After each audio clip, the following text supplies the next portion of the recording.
ചേടാ, കോൺഗ്രസിൽ നിന്ന് രാജിവെച്ച് പോകാൻ പോലും പറ്റാത്തൊരവസ്ഥയാണ്. ശ്രീനിവാസന്റെ ഒരു സിനിമയിൽ പറയുന്നത് പോലെ, അയ്യോ KPCC നേതാവെ പോവല്ലേ, KPCC നേതാവെ പോവല്ലേ എന്ന രീതിയിൽ രാജിവെക്കാൻ പോയ മനുഷ്യനെ വഴി തടയേണ്ട ഒരു അവസ്ഥ. അതായത് അധികാരത്തിലേക്ക് വരാൻ പോകുന്ന കോൺഗ്രസ് പാർട്ടിയിൽ ഇന്നിപ്പോൾ ആലപ്പുഴയിൽ നിന്ന് ഒരു ദൃശ്യം പുറത്തു വന്നിട്ടുണ്ട്. KPCC ഇൻഡസ്ട്രിയൽ സെക്രട്ടറി ആയിട്ടുള്ള കിഷോർ ബാബു രാജിവെക്കാൻ വേണ്ടി വന്നപ്പോൾ യൂത്ത് കോൺഗ്രസ്സുകാരും KSUക്കാരും രാജിവെക്കാൻ പോകാൻ അനുവദിക്കാതെ വഴി തടയുന്ന ദൃശ്യം. അവസ്ഥയെ KPCC industries cell chairman Kishore Babu party വിടുന്നു. KPCC പ്രസിഡന്റിന് കത്ത് നൽകി. ഇതിനിടെ രാജി പ്രഖ്യാപിക്കാനെത്തിയ കിഷോർ ബാബുവിനെ ആലപ്പുഴ പ്രസ് ക്ലബിൽ KSU നേതാവ് തടയുന്ന സംഭവമുണ്ടായി.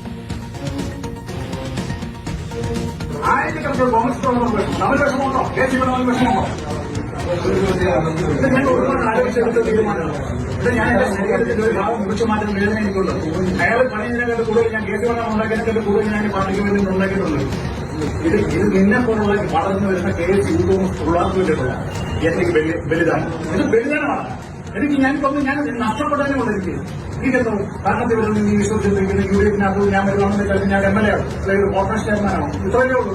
അത് വേണ്ട എന്ന് പറഞ്ഞുകൊണ്ട് ഞാൻ ഇറങ്ങുന്ന ഒരു മിഷനാണ്. It's A mission. ഞാൻ പറയും എനിക്ക് വിഷമമുണ്ടെന്ന് 40 വർഷമാണ് ഞാൻ കേസ് ശരത് വിവരങ്ങളുമായി ശരത്, ഇപ്പോൾ KSU പ്രവർത്തകൻ അനുനയിപ്പിക്കാനുള്ള ശ്രമം നടത്തുന്നതായിട്ടാണ് ദൃശ്യങ്ങളിൽ മനസ്സിലാക്കാനാകുന്നത്. ഒരിടത്ത് തലസ്ഥാനത്തെ CPM-ന്റെ ഏതോ ഒരറ്റത്ത് അങ്ങ് മൂലയിൽ എവിടെയോ നിൽക്കുന്ന ഒരു ബന്ധത്തിൻ്റെ പേരിൽ ഒരാളെ കൊണ്ടുവന്നു എന്ന് സതീശൻ മേനി നടിക്കുമ്പോഴാണ് KPCC ഭാരവാഹി തന്നെ പാർട്ടിയിൽ നിന്ന് രാജിവെച്ച് പോകുന്നൊരവസ്ഥ.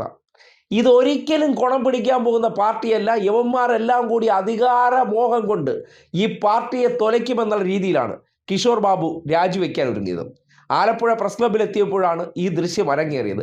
രാജിവെക്കല്ലേ, സമ്മതിക്കൂല, ഞാൻ സമ്മതിക്കൂല, രാജിവെക്കാൻ അനുവദിക്കൂല, ഒരു കാരണവശാലും രാജി കൊടുക്കാൻ ഞാൻ സമ്മതിക്കില്ല എന്ന നിലയിൽ ഒരാളെ അയാളുടെ സഞ്ചാര സ്വാതന്ത്ര്യം, അയാളുടെ തീരുമാനം പോലും നടപ്പിലാക്കാൻ അനുവദിക്കാതെ എങ്ങനെയാണ് കോൺഗ്രസ്സുകാരെ നിലവിൽ പാർട്ടിക്കകത്ത് നിലനിർത്തിയിരിക്കുന്നു എന്നതിൻ്റെ തെളിവാണ്. നമ്മുടെ നാട്ടിൽ പറയാറില്ലേ, റിസോർട്ട് രാഷ്ട്രീയം എന്നൊക്കെ പറയുന്ന പോലെ. ഏത് പാർട്ടിയിലേക്കാണെന്ന് ഇതുവരെ പ്രഖ്യാപിച്ചിട്ടില്ല. എന്നിരുന്നാലും കോൺഗ്രസിനകത്ത് യഥാർത്ഥത്തിൽ സംഭവിച്ചുകൊണ്ടിരിക്കുന്നത് ഇതാണ്. രാജിയോട് രാജി. അത് മറയ്ക്കാൻ വേണ്ടി കുറെ മാപ്രകളെയും കൂട്ടുപിടിച്ച് സതീശൻ PR ടീമുകളെ വെച്ച് നടത്തുന്ന പല ഷോ ഓഫുകൾക്കപ്പുറം ഇതാണ് യാഥാർത്ഥ്യം. പിന്നെ സുഡാപ്പികളെയും മൗദൂദികളെയും കൊണ്ട് എന്തോ ഇവിടെ വലത് സംഭവിക്കാൻ പോകുന്നു എന്ന പ്രചരണത്തിനപ്പുറം എന്താണ് കോൺഗ്രസ് പാർട്ടിക്കകത്തുള്ള മതേതര ചിന്തയുള്ളവരുടെ അവസ്ഥയെന്ന് കിഷോർ ബാബുവിൻ്റെ അവസ്ഥ തെളിയിക്കുകയാണ്.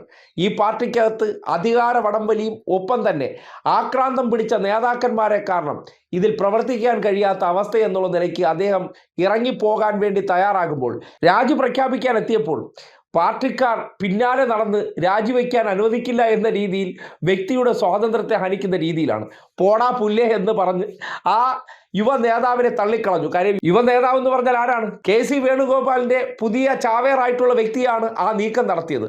അതിനെ എല്ലാം തകർത്തുകൊണ്ട് രാജിവെച്ച് പുറത്തിറങ്ങിപ്പോയി. ഈ പ്രസ്ഥാനം അത്രമാത്രം അധികാര കൊതിമൂത്ത് അധപ്പതിച്ചിരിക്കുന്നു എന്നുള്ളതാണ് കിഷോറിന്റെ ആരോപണം. നോക്കണേ, ഇത് ഏതെങ്കിലും CPM നേതാക്കന്മാരുടെ മുന്നിലായിരുന്നെങ്കിൽ എന്തോരം ആഘോഷം നമുക്ക് കാണാമായിരുന്നു.